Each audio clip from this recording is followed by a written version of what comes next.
Welcome to Strong Search Go-to-Market Podcast, where B2B SaaS decision makers share how they hire globally, lead, and win. I'm Andy Strong, and today I'm joined by Mark McCarthy, CRO at Basware, formerly AKKR and Coupa. How you doing, Mark? Good. It's good to be here, Andy. Good.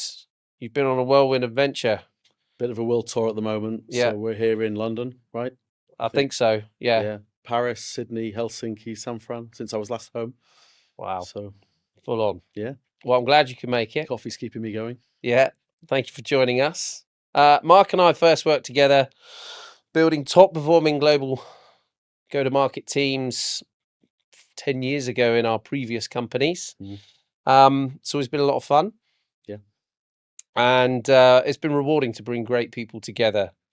And hopefully there's going to be some interesting things that we can get out of today. So before we dive in, let's talk about Basware. Yeah.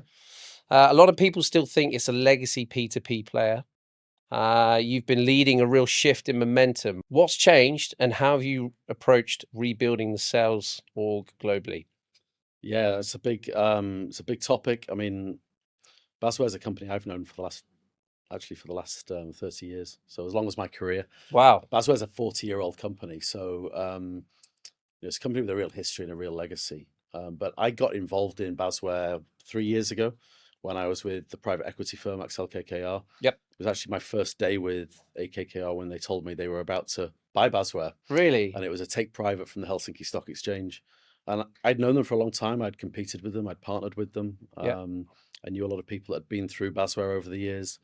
So on the one hand, it was a really exciting opportunity, though it was kind of tinged with a little bit of hesitation because Basware had a bit of a reputation of being a 40-year-old company and all the legacy that comes with that.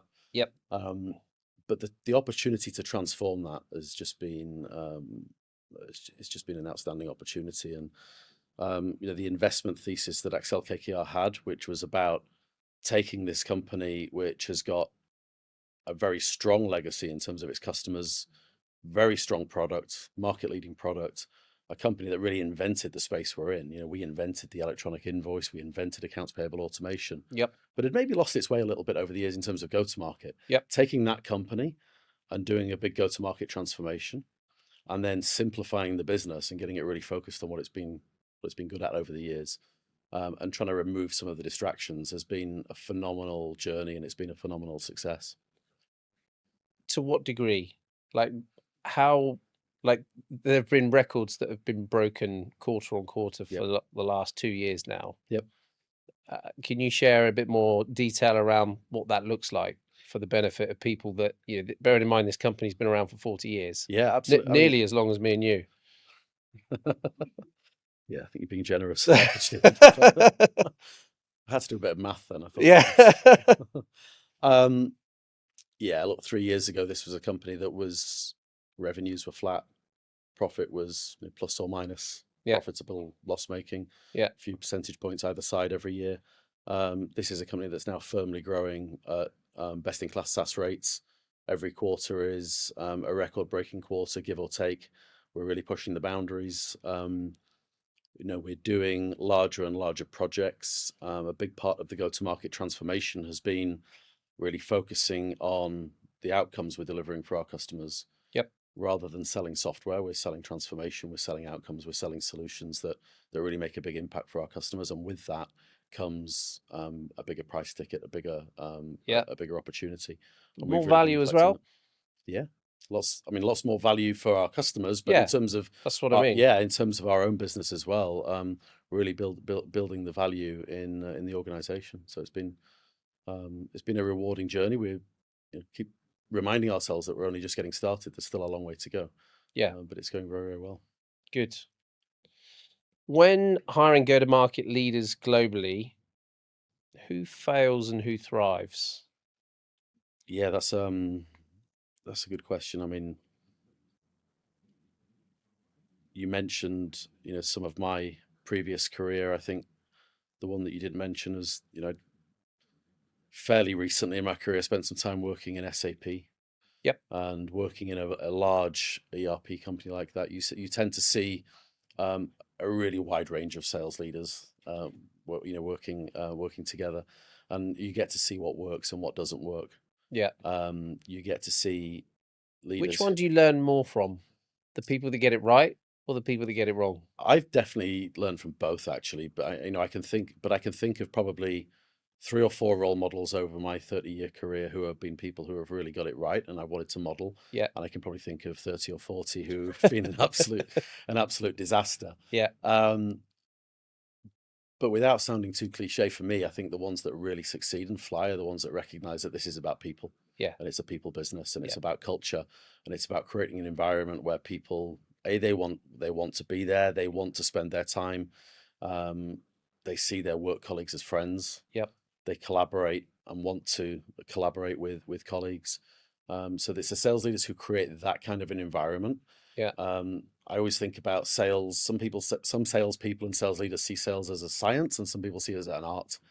Yeah. And I think the ones that succeed are the ones that bring a healthy dose of science and a healthy dose of artistry as well. I agree. And as I sort of reference my time at SAP, I saw a lot of sales leaders going through that organization, and I'm sure the same is true of other big sales organizations as well, that were all about the science and the rigor and the discipline. Yeah. And that's great, but if you don't bring the people side to it as well, I think you can very quickly fall on your face. And that's the fun bit. Yeah. Really? Yeah. Unless you're into the numbers. No, I think that's very much the fun bit. And I think about Basware today and the last couple of teams that I've been fortunate enough to run. It's not felt like going to work. It's felt like hanging out with friends. And they're friends that know how to get serious and turn it on at the right time. Absolutely. Yep. When to focus, but there are friends that know how to make light of a situation and carry each other through the difficult times as well as enjoy the good times. In your experience, what don't people get about hiring in EMEA versus APAC versus the US? And as someone who's on a world tour right now, it's the perfect time to be able to answer this question. I think it's very easy. So I'm a Brit living in New York. I can remember when I moved out to New York. Sounds like a song. It does, doesn't it? Yeah. I won't sing though. No. Let's not go there. Not yet. Maybe after a few drinks later, we'll make it happen. I'll give you the song. But I remember moving out to New York 6 years ago and hiring to try and build out a team. Yeah. And took all the experience that I'd had. I'd built teams across Europe before that. Yeah. Done a little bit of hiring in the US, but not on at any kind of scale. And assuming that good candidates kind of look the same, and on paper they kind of do, right? What makes a good salesperson and a good sales leader in one market, that does port. But again, understanding some of the nuances in language, understanding some of the nuances in terms of culture, is really important. Yeah. So I think it's very difficult to put my finger on specifics for specific markets, but I think just generally taking a step back and recognizing that if you're interviewing outside of your own cultural comfort zone, then you have to make allowances for that and lean very much on the local team as well when you're assessing a candidate's cultural fit. It was only a few years ago when I recall that in certain countries it was rude to close. Okay. Whereas if in the UK or the US you didn't close for a commercial role, that was deemed an absolute red flag. And I think in the US more so than the UK. I think a candidate trying to close me in the sales process is an absolute given in the US. Of course. If they don't do it, it's a big red flag. It's part of your job. Yeah, I think if I was hiring in France and somebody did that, I'd be very surprised. I'd be pleased, but I'd be surprised. Yeah, exactly. So that's a good point. Yeah. Okay. What's one hiring decision that made the biggest commercial impact at Coupa or Basware? Yeah, I mean, there's been a few that I would single out. I think actually I'll pick on one example because it's very front of mind today, and it's when we chose not to hire. I think we got one region in EMEA in Basware, which is our central region, which is it's the DACH region, it's Benelux, and we'd cycled through I think 2 or 3 different sales leaders that we'd brought into the organization and tried to assimilate and tried to make successful. And then we found ourselves probably about 18 months ago with that as a vacant spot. And we took a decision, which I think was a bold decision at the time, on paper, to take one of our top selling salespeople in the region. Yep. Somebody who naturally was a coach and naturally was a sort of a friend and mentor to his colleagues around him. Yep. And promote him into a leadership role. Yes. And the reason I think that's front of mind today is, just before I walked in here, he called me to let me know his team had closed a very big deal in Germany. That comes hot on the heels of another very big deal that his team closed just a week or so ago. Yep. And it's a team that's really on fire, and he's built partly in his image, but sort of around him as well, a team of really strong salespeople with great attitude, great diversity. Yep. And it's just a team that's really on fire. So, the best hiring decision I think that I've been involved in the last few years is probably the one where we chose to promote from within and backfill. Yeah, definitely. Yeah. And it's the classic, can a really good salesperson be a good manager? Yeah. And we've been in the industry long enough to know that some can and some can't, but the knock-on effect of when that can work and does work is everyone around the business sees it. Yeah. And how inspiring is that for you as an AE that is ambitious, that wants to get into management, think that that's you can right. see people doing it within your company? Yeah. And I think that's been one of the sort of the byproducts of this move has been how that's inspired the teams around the world. Yeah. To see that there's Exactly. real mobility here. As you say, I've been involved in some of similar decisions where that's not worked out. Yep. And that's where it can be hugely risky, right? You're taking a big revenue contributor out of the field, giving them a new role. And if it doesn't work out, is there a way back for them? Who knows? So I've seen that fail more often than not, but this was one time when it really succeeded. Yeah, good. What's something CROs don't want to admit to? So I think the job of not just CROs, but the job of enterprise sales is getting harder and harder. Why? And the pace at which it's getting harder and harder is picking up really, really fast. So, we've all seen the statistics around the point at which a prospect engages with a sales team. Yep. And if you go back 10, 15 years, you go back to the beginning of my career, which is actually more like 30 years ago, right? Prospects wanted to evaluate our software. They would pick up the phone and call us. Yep. We'd arrange some meetings and some demos and some workshops and that kind of thing.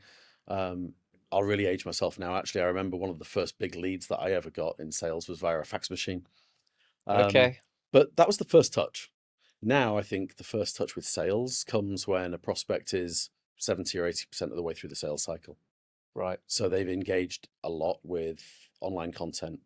Yep. With communities, with their peers in the communities.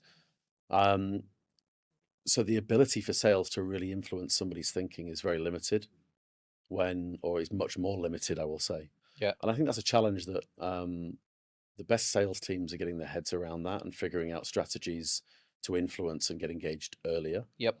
I think the thing that most of us have got our head in the sands a little bit on is that trend is being more and more exaggerated with the advent of AI. Yeah. And there's always, I think, going to be a role in big enterprise sales projects for a sales team, but the way that sales team engages and when they engage, I think is crucial. And I think it's something that we as an industry haven't quite got our heads around yet. It doesn't sit still either. No. It's constantly changing, constantly evolving. Like we if I think about our procedures in terms of reaching out to people that we think are going to be appropriate for a role, there's no blueprint. No. What we're doing now isn't what we were doing 2 months ago. That's right. What we were doing 2 months ago wasn't what we were doing 6 months before that. It's constantly you're assessing, evolving, tweaking, changing, and going with what you think feels right. And in the cases where you've got deep marketing resources, you can get analytics around that. Yeah. But most of the time, they're still trying to figure it out as well. I think that's right. And I think... and I don't mean that's because they don't know what they're doing. No. It's just because it's evolving. The world is moving so quickly now. Yeah. And I think it's the salespeople and the professionals in our industry who can stay agile and are really tuned into reading the signals and adapting, that are doing well. I think the enterprise salesperson who kind of has their rigorous cadence and knows that Mondays is cold calling day and Tuesdays is, however they do it. Those are the ones who are struggling the most with this. The things that used to work don't necessarily work these days. So how they engage with prospects, how they add value, and how they really position themselves in a way that they can influence as a trusted advisor is very different today to even 5 years ago. Agreed. Yeah. What's a non-negotiable when hiring for your team, even if the CV is perfect? Yeah, that's a great question, and this is something that I think you and I have talked about a lot when we've been evaluating candidates. Because it's easy. I think it's easy to look at a CV and know straight away whether somebody is right on paper or not. But for me, the real non-negotiable is off the paper, and in Basware in particular, I look at candidates when I talk to them and I listen to what the team feel about this candidate. I'm really trying to assess, like, how much do they really want this? We're a great company to work for. I know that. They don't know that yet. And they're being told by every other company that they're talking to that they're a great company to work for. That's right. And we're not a big brand. We're not a Salesforce, Workday type brand.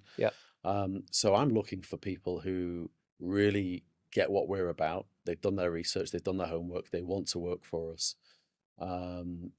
They want to do the best work of their career here.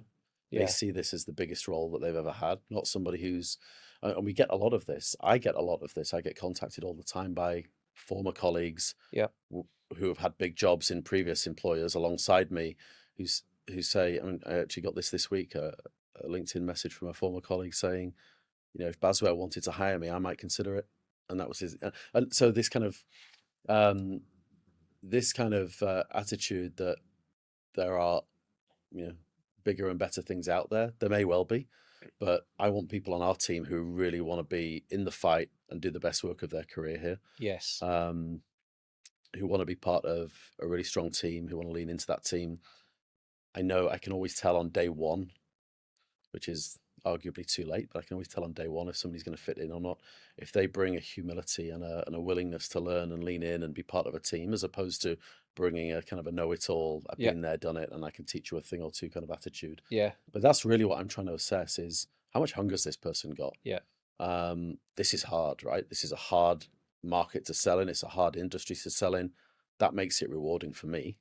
I love the fact that it's hard because it means it's much more fulfilling.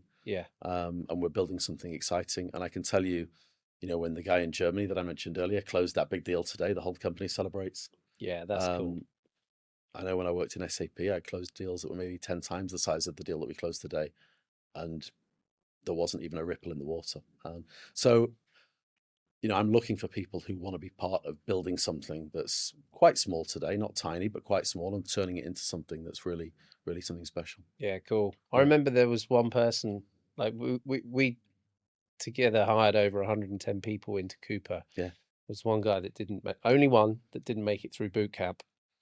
And on paper, he was rock solid, stellar performance figures, like what people cliches a rock star. And that's exactly what he was. I was going to say a knobhead. You can't say that. He was so much of a rock star that he just was a diva with it. And that got exposed in boot camp. He got on the plane, and that was it. And I've seen that a few times. Yes.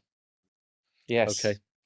I know exactly who you're talking about now, and I remember, and I've seen that a few times. I've seen it both in Basware where I am today. I saw it in Coupa a few times as well. People kind of coming in with their own attitude, and I think bringing an attitude with them that says, "I've done bigger jobs than this, so I'm going to teach you a thing or two," as opposed to, I really want to develop myself here. I want, this company's going to teach me some things, and I'm going to bring something to the party as well, and we're going to develop together. And I think it's a very different attitude. Totally.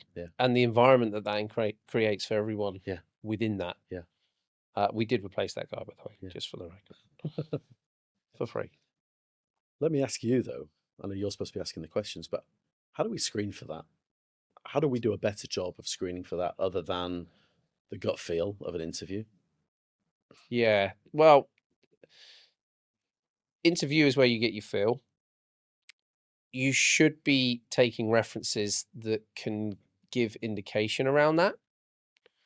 But these are people that they're choosing to provide to you because they believe that you're going to hear nice things about them. Yeah. So it's kind of a unbalanced audience. Of course, yeah.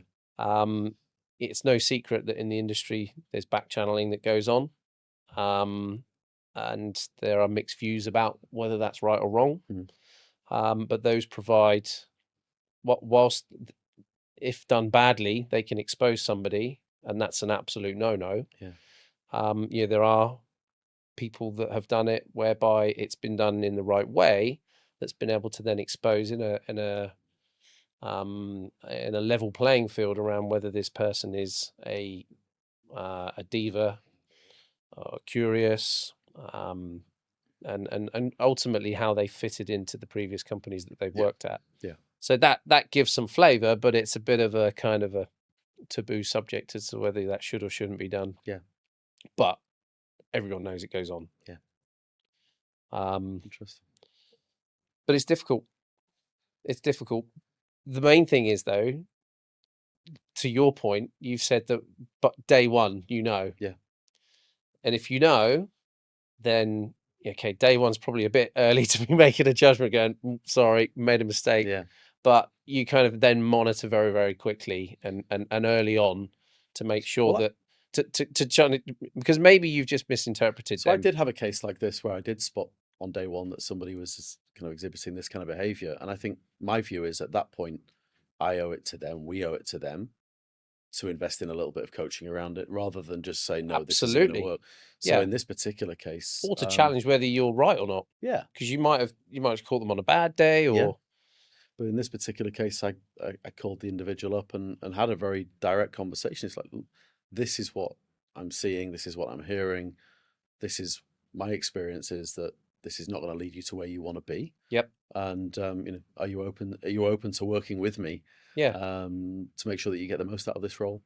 And I think those kind of direct, authentic conversations help a lot as well. And that's 100%. An individual that actually has made a huge improvement. And the skills and capabilities that we hired him for are actually now adding the kind of value that we were hoping. So yeah, nice. Yeah.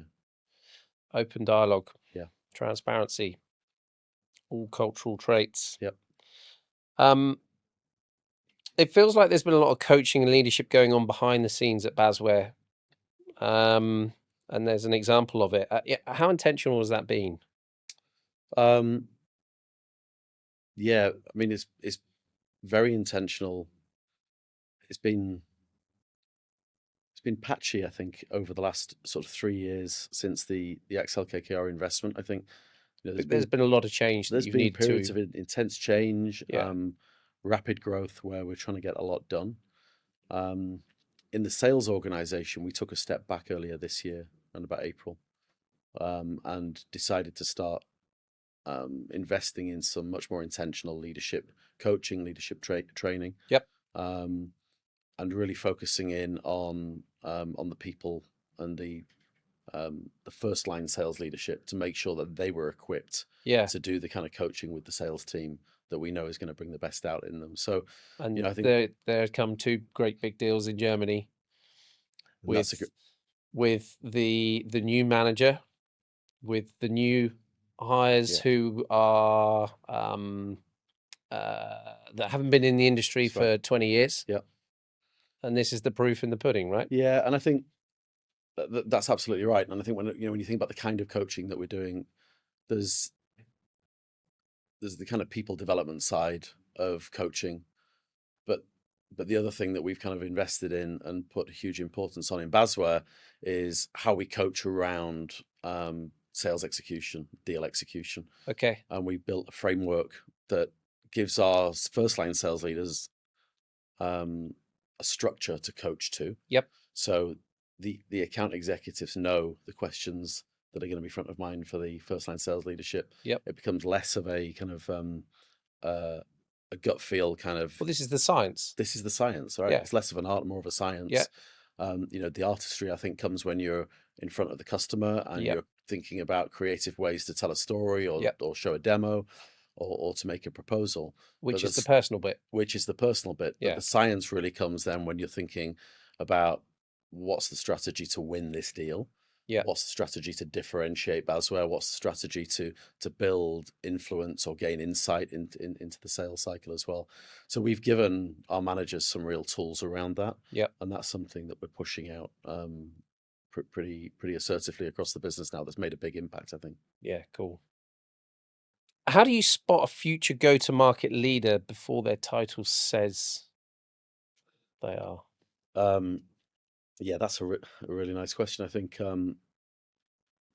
when I look at the sales AEs that we've got across the business today, the ones who are naturally successful, most of the ones who are naturally successful possess leadership qualities. I was just talking to one of our sales reps last week about how she really behaves as the CEO of her deals. Okay. So this is the concept that everybody who's engaging in that sales cycle on her behalf works for her. She orchestrates. But she sets the vision. Yeah. This is the win strategy. Yes. This is the value we're going to drive for our customers. Yeah. This is how we need to tell that story. This is what I need from you. And when she engages me on that deal, or even our CEO, we work for her. Yeah. So when you try and encourage that kind of behavior in the sales team, you very quickly see who the future leaders are. Yeah. Now, that's not to say they all want to be future sales leaders, right? No. Some people are very happy and very comfortable staying as individual contributors, and that's great. Yeah. But I think sales is one of those areas where you naturally learn and build on those leadership skills, and it's very easy to sort of showcase those skills across the team as well. So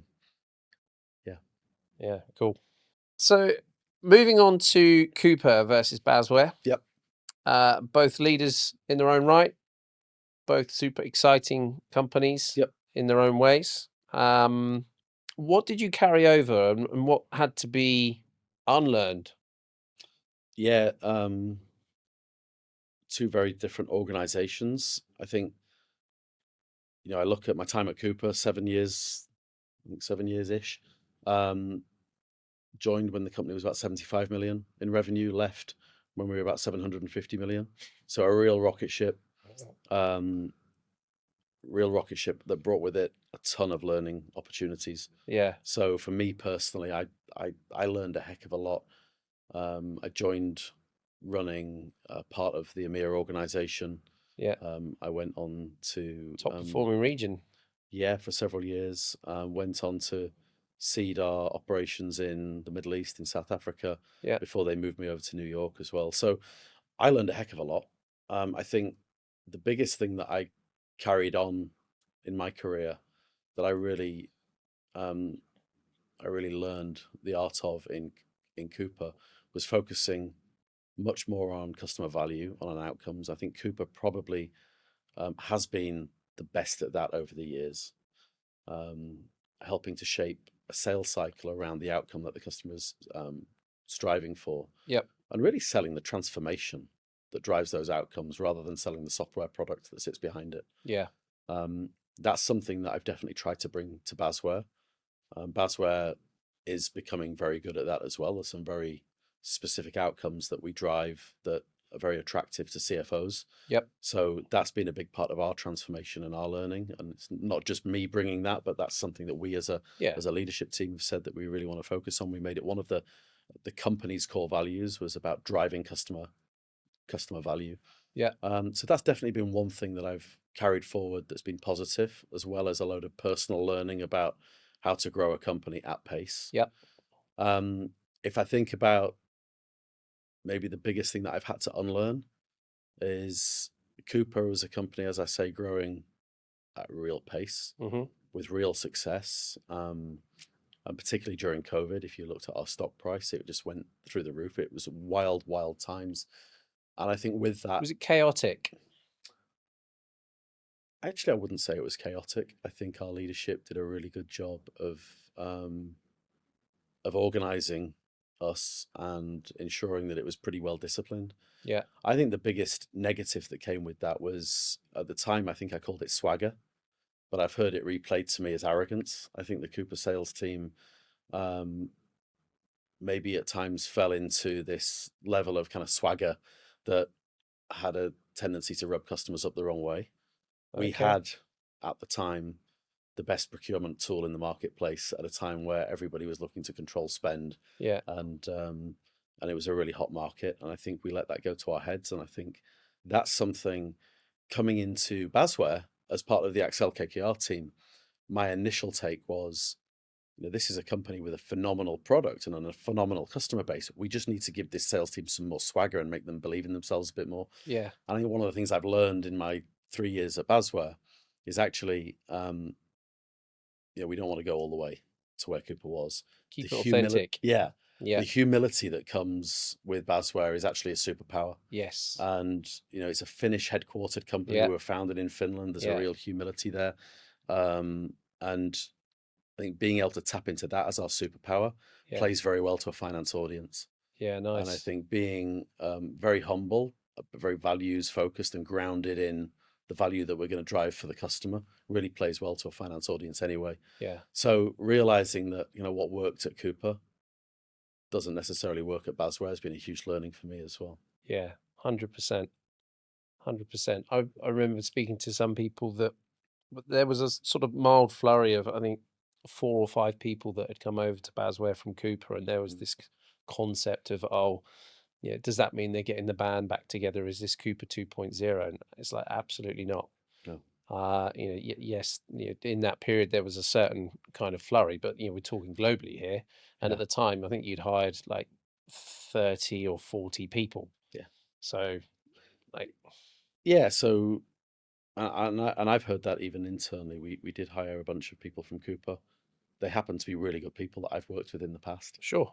We hired a bunch of people. To come. We hired a bunch of people from Ariba and from more latterly from SAP as well. Yep. That I happened to work with in the past. Yep. We just hired really good people, but two of the things that we tried to make sure of as we went through the hiring process. One, I'll come back to what I said earlier on about making sure that they came with the right attitude, right? Yeah. They couldn't come in as, okay, the Coupa rocket ship has kind of fizzled out and died. What's next? I guess I'll go and spend some time at Basware. Jump on this bandwagon. They had to see this as something that was going to be their biggest role and going to be exciting for them. Yeah. So I think, making sure that they brought the right attitude with them was absolutely key.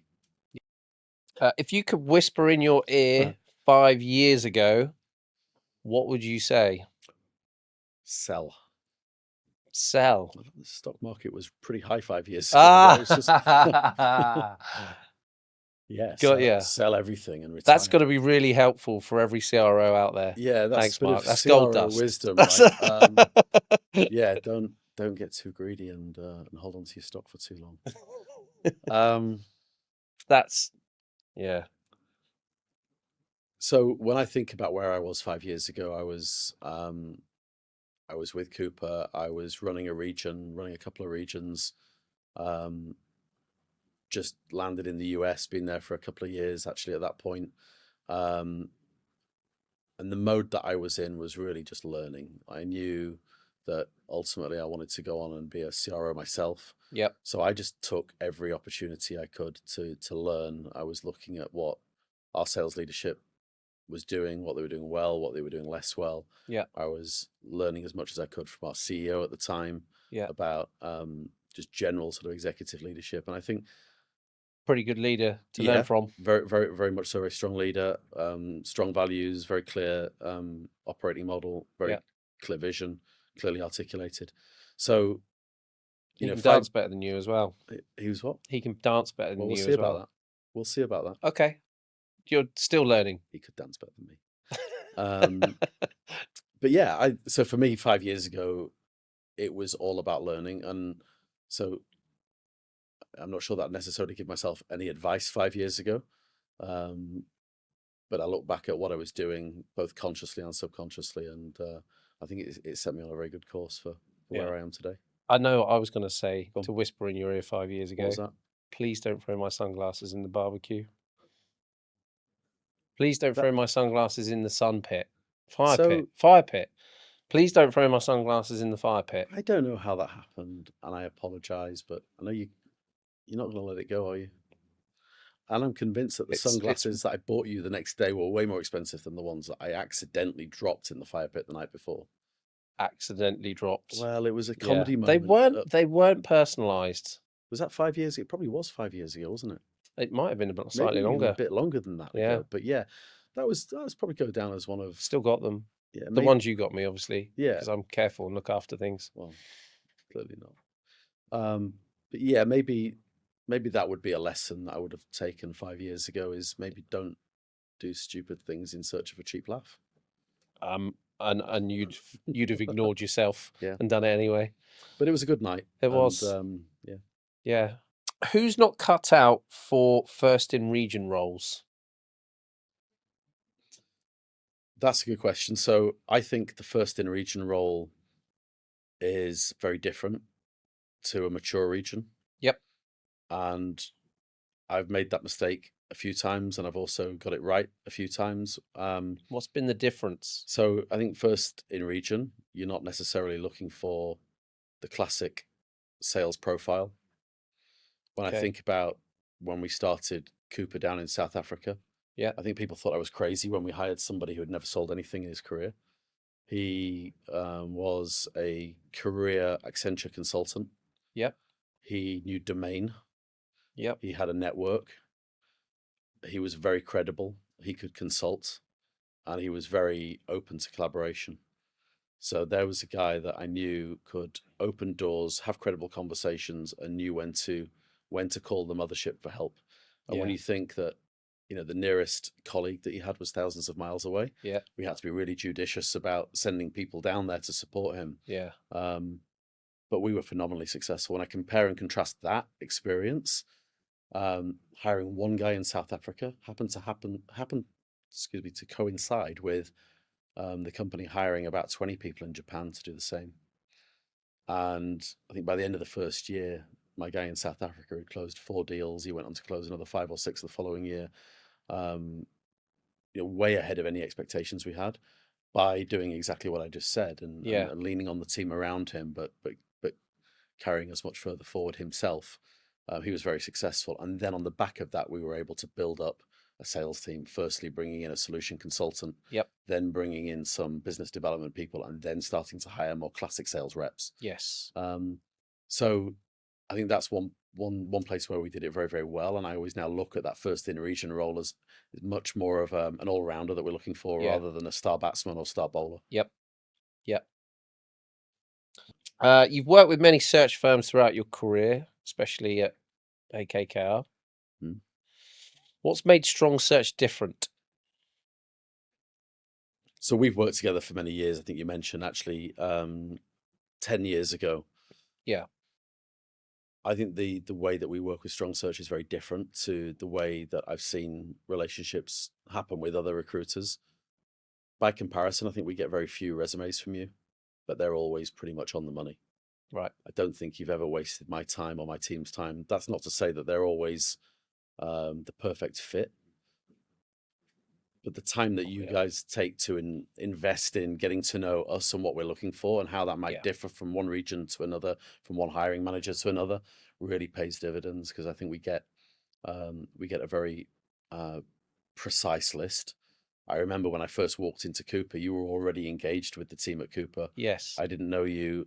Literally the first week with the company, they had arranged for me to interview 5 different salespeople for the team that I was trying to build out across Northern Europe. Yes. And there were 5 people that you had arranged the interviews with. Yeah. And I think we hired 4 of those 5. Yeah. And they all went on to be mega successful. So,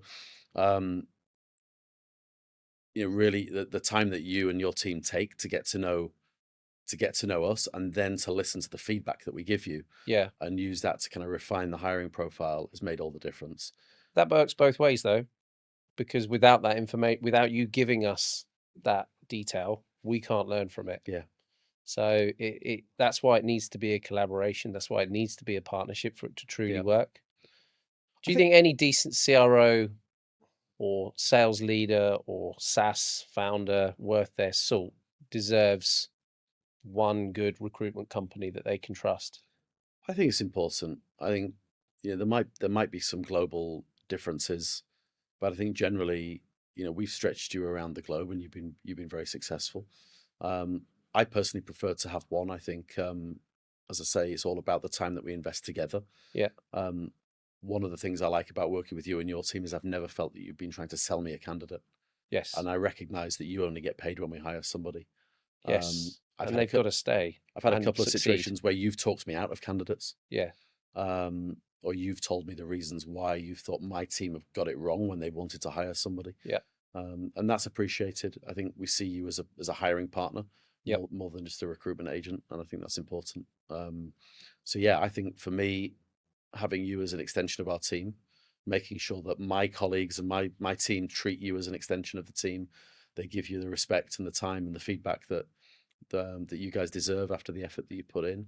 And that, I think, makes the partnership stronger and makes us more successful. 100%. And it just makes us want to do a better job because we feel part of the team. And that means so much. Yeah.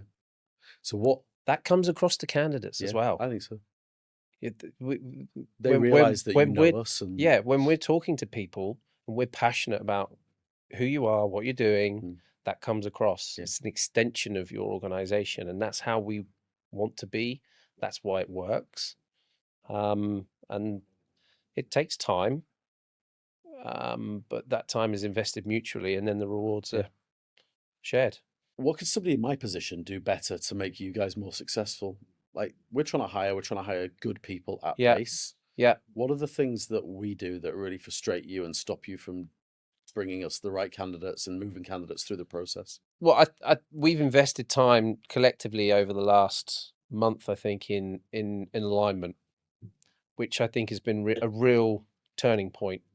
Alignment in what does good look like, alignment in what does bad look like, so that every sort of stakeholder and decision maker through the hiring process is fully on board with that. But also ensuring that every stakeholder in that process is aware of their role. That drives urgency, that drives a slicker hiring process. And when you think of your hiring process as a window of what your company might be like to work for, the smoother and slicker that looks, that's what people will think it's like to work for you. And if I'm a tier 1 top salesperson or go-to-market leader, and I've got a nice, slick hiring process, I'm going to want to work for that company when I'm up against it at the end of the quarter and I need to get this through legal, I need to get this contract out, I need to get this support. It's a reflection of how the company does business, right? 100%, I believe. Yeah. Versus the ones that go AWOL for 2 weeks at the real key point, or ghost, or give no feedback. Is that the company you want to work for when you really need that support, you really need that information, and then you can't get it? So I see it as a window, and maybe I'm biased because I'm in recruitment, but I'm seeing it through the candidate's lens, I believe. And that's why it getting the hiring process aligned, smooth, great candidate experience, as best as you can get it, reflects on you and your brand, in my opinion. Good. We occasionally get asked by US, German, French headquartered companies, why should we work with a UK based firm to hire in our home country? What would you say to those organizations? Well, for me, it's never really been an issue. You guys will work the time zones that you need to work in order to get the candidates through the door. I'm always a bit wary when I get a pitch from an agency that's based on their network. Okay. We can hire in France with you because we've got the best network in France or Germany or the US, wherever that may be, because that's when you tend to get the same candidates cycle through the door, the same faces. Tends to be a fairly stale recruitment pool. I think the way that we work with you, you approach every every new hire that we give you, you approach as a new project and you start sourcing from scratch based on what we've asked for, rather than just pulling out the modern day equivalent of the Rolodex and saying, well, let's put the filing cabinet of let's CVs. put those 3 CVs in front of them and we'll see how we get on. Yeah. So if you approach it like that, it doesn't really matter where you are. The more important thing for me is if you know us, if you can represent us in the way that we want to be represented. Yep. And if you can find candidates based on the profile that we've given you and the feedback that we've given you. And I don't think we've ever given you a hiring profile and you haven't come to us with like 20 questions before you get going. You know, you're not just picking up a brief and going for it. Yeah. You're really challenging us to think about the kind of person we want in each territory. Yeah. What's going to make them successful. Where is Singapore? I don't know. Singapore? So yeah. Yeah. Okay. Throughout your career, you've had TA teams in most or all of the companies. Why go external? Isn't that just an extra cost? My answer would be around sales and go-to-market being a specialist function. Yeah. And having the same recruiting team contacting developers one day, support agents the next day, and salespeople the day after that has just never worked in my experience. Right. You need people who really understand go-to-market, how salespeople think, what's important to them. Do you think as well, though, that there's an ROI that often gets missed where you'll hire an AE through some means and they're okay? 80 to 100% of quota every year. So bearable. Not setting the world on fire. They're not causing you a massive headache. They're just plodding along. Some nice reoccurring business that's coming from that. Versus you're someone that places your top performer and brings in millions and millions of revenue and raises the game, changes the bar, sets the tone. Do you think that, or do you ever witness from at least your perspective, if and when a top performer comes in from an external source, does that ever get calculated back in terms of an ROI? I don't think we've ever calculated it in terms of an ROI, but I think the cost of an average sales rep versus the cost of a true superstar is clear for all to see, right? And it's an opportunity cost. It's not a salary differential or anything, or the recruitment fees that we pay to you are kind of inconsequential when you think about the numbers that we're trying to drive. I remember Rob Bernstein, when I met him at an Inspire event, said, "We spent $250,000 with you." And I said, "Yeah.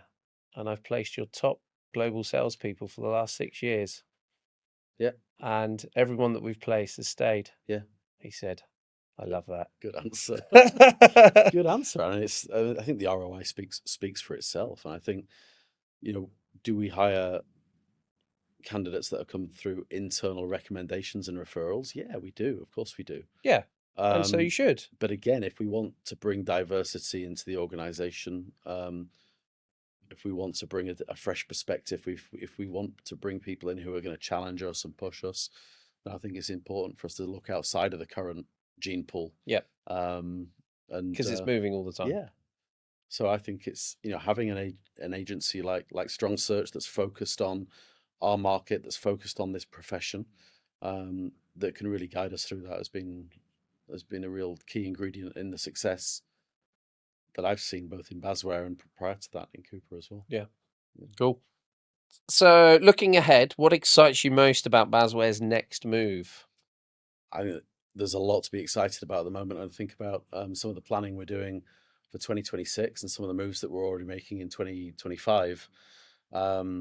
We're putting a lot of emphasis onto our existing customer base. Okay. From a sales standpoint, it's a huge untapped opportunity. Yes. We've got close to 7,000 customers.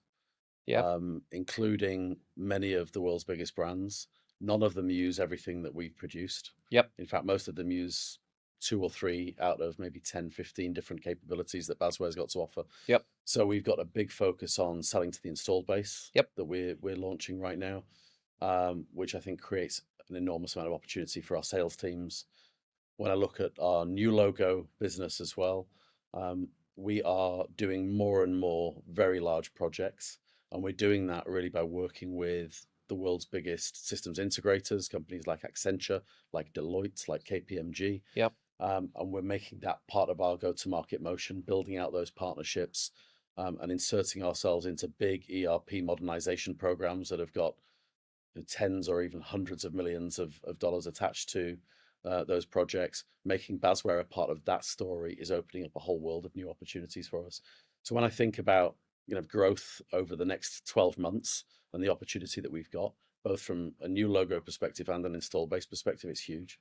That's exciting. Yeah, it's a really exciting time to be with this company. I think this is a company that's, as I say, we spent the last 3 years really driving growth through getting organized, executing better, and focusing on the value that we drive. Yep. But now focusing more on some specific go-to-market plays around those two things, I think is good. This has got to have a massive pull factor as well for, like, you've brought in some really, really big people. Yeah.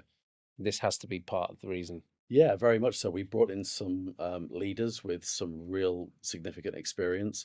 We brought in salespeople that have got a huge amount of sales experience. As I say, we're building something really special with Basware. So I think we're looking for people who want to be a part of that, as well as salespeople who want to make money. Yeah. We've geared the comp plan so that it's very attractive for winners, for high performing salespeople to come and join us.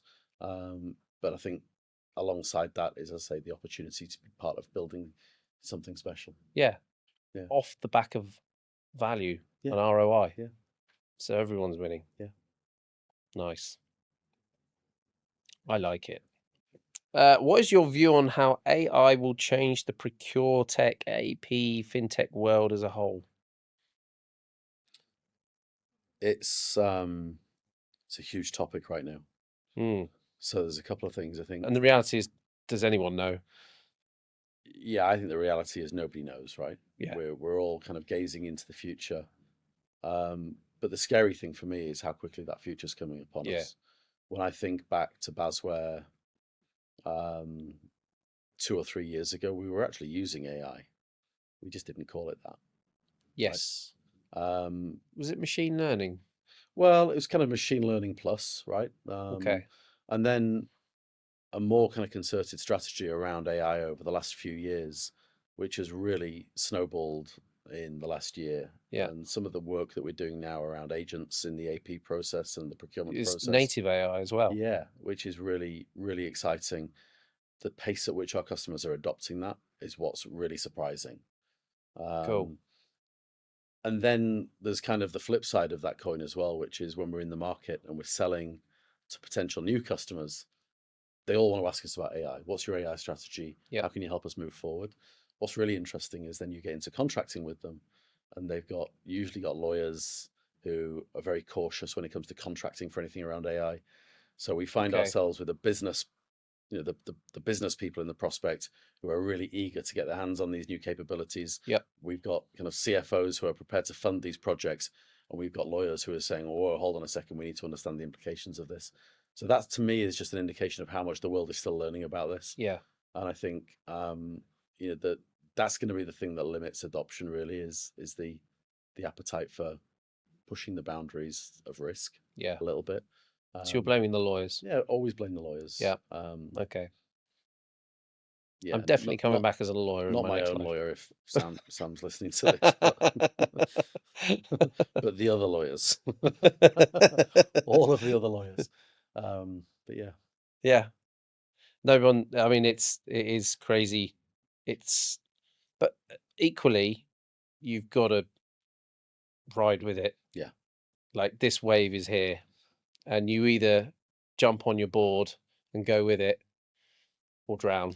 That's what it feels like to me. I think you're right, but I also think there's a big differentiation in the market between companies that talk about AI and use buzzwords and point to different features and functions in their products, and those who are focused on driving measurable outcomes with AI. 100%. But isn't that the same as it was 10 years ago with cloud? or with anything. Yeah, You know, absolutely. is it actually cloud, or is it just hosted on a server in a warehouse somewhere and we're calling it cloud? That's right. And what does cloud really mean? And Yeah. how do you tap into those benefits? So it's exactly the So same. we've been here before. We have been here before. The difference, I think, this time is that it feels like it's like 1,000 times faster. Right. And everything's moving at a real pace. But the ability to innovate is so much quicker as well. It's really exciting. Yeah. Yeah. Cool. Mark, thank you for joining us. Thank you for having me in your living room. Thank you. Spent a lot of money on this. Not many books. More than I've been able to read. Thank you, Mark, for joining us. And I'm glad we didn't get time to talk too much about what happened at that barbecue in San Francisco. Let's not talk about the barbecue in San Francisco. What barbecue? Don't know what you're talking about. Joking aside, it's been great to have you here. Thank you very much for your time, your insight.